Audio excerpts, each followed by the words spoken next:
आप सभी, मैं एकदम अच्छी हूँ। आज हमारा बन गया था कहीं घूमने का प्लान, तो हम निकल गए थे घूमने के लिए। हमने सोचा ना जाना कुछ नहीं, बस चल दिए बाइक उठा के। फिर हमें याद आया कि कहीं ना कहीं चला जाए, तो हमारा मन बना सुक्करताल जाने का। तो फाइनली हम पहुँच गए सुक्करताल। ये देखो पहला मंदिर हमारा आ चुका था, पर हमें जाना था पहले सुखदेव जी के मंदिर। तो सुखदेव जी के मंदिर में जाने के बाद गंगा घाट पर घूम के नहा के और जल लेके आना था, उसी के लिए हम घर से निकले थे। धीरे धीरे हम जा रहे थे, आ गया था हमारा सुखदेव जी का मंदिर। फिर हम जाने लगे अंदर। भाई देख के मेरे मन को बहुत शांति मिली, क्योंकि मेरा बहुत मन था इसके अंदर जाने के, सुखदेव जी के मंदिर के। अब वहाँ पे आए हुए थे कहीं टूरिस्ट, गाइस बहुत टूरिस्ट थे, अलग अलग जगह के थे।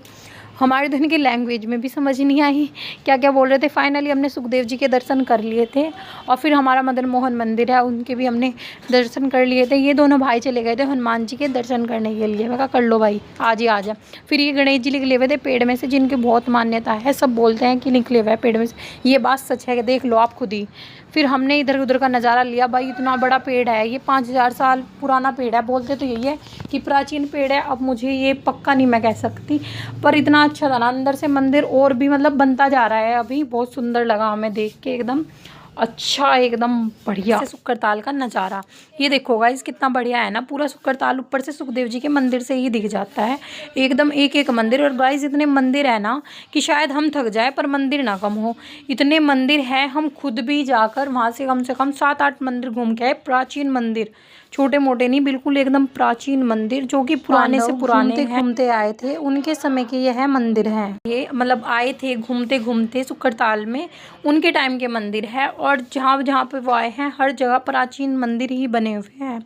फिर हम बाहर निकल गए थे, हमें जाना था क्योंकि इसके बाद गंगा घाट। मैंने दे दिया था फ़ोन अपने भाई को, मैं कहा आगे की ब्लॉग बना तू भाई, मैं क्योंकि थक गई, अगर मैं ब्लॉग बनाने के चक्कर में रही तो मैं तो घूम ही नहीं पाऊँगी। वहाँ पे लगे थे मेले, मैंने कहा चल थोड़ा छोटा मोटा जो सामान है देख लेती हूँ, भाई मुझे शौक है सामान खरीदने का। तो मैंने ली अपने कान्हा जी के लिए ड्रेस, कान्हा जी के लिए ड्रेस ली। फिर मेरे भाई निकल गए गंगा घाट पे लेकर। मैं कहा भाई चलो भाई, क्योंकि घर भी जाना था हमें, तो ये निकल गए गंगा घाट पे। फाइनली हम पहुंच गए गंगा घाट। आप देख सकते हो कि कितना सुंदर नज़ारा है गाइस। यहाँ पे योगी जी आए थे, उसके बाद से बहुत साफ़ सफाई रहने लगी, और मतलब अच्छा है, अच्छे से बन भी रहा है। सामने भी पेड़ियाँ बन गई, और इधर उधर भी सब बहुत सुंदर है, साफ़ सफाई भी है। और अभी काम चल ही रहा है। मैं नहाने के लिए नहीं गई थी, मैं कहा भाई तुम ही नहाओ, मैं नहीं नहाऊंगी, अगर मैं नहाऊंगी तो सामान का ध्यान कौन रखेगा।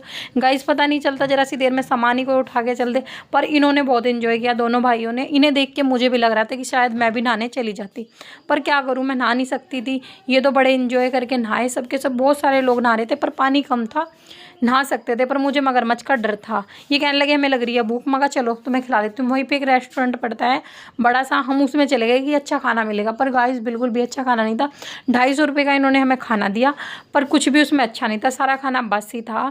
फिर भी इन दोनों भाइयों को भूख लगी थी, तो खाना तो था ही। और दूसरे मंदिर, फिर हम चल दिए दूसरे मंदिर। आप देख सकते हो कितनी बड़ी माता रानी की प्रतिमा है, और इसकी एक विशेष बात यह है कि इस प्रतिमा की कभी भी परछाई नहीं दिखती। आप खुद वीडियो में देख लो, जरा सी परछाई नहीं दिख रही। देखो पेड़ों की भी परछाई है, पर इसकी नहीं है। हमारे भोले बाबा की शिवलिंग बहुत बड़ी, आप देख सकते हो कितनी बड़ी शिवलिंग है। शिवलिंग को देख के ऐसा लगता है कि सूर्य देव ही शिवलिंग के पीछे से उगते हैं। भाई बहुत सुंदर नज़ारा था। मेरे भाई ने मुझे दिखाया, भाई मेरा तो मन बिल्कुल भी आने का नहीं कर रहा था, पर क्या करें, घर तो आना ही है। फिर हम चल दिए थे दूसरे मंदिर पर। मुझे जाते जाते ये भी पता लगा कि हमारे सुक्करताल में पहाड़ भी है। तो मैंने देखे 1-2 पहाड़, थोड़े नीचे ही है, पर है वो पहाड़ ही। कभी हो सकता है ये पहाड़ वाला ही एरिया हो, काट काट के अब अलग अलग जगह कुछ मकान या दुकान जो बन गई। फिर हम पहुंच गए फाइनली दूसरा दुर्गा मंदिर, मतलब ये पार्वती प्राचीन मंदिर बोला जाता है।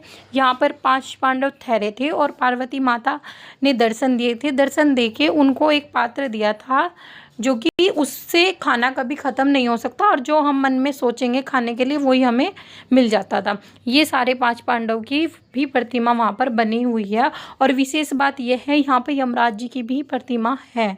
फिर हम चले गए नीलकंठ मंदिर। ये भी बहुत प्राचीन मंदिर है, 5000 साल पुराना ही है।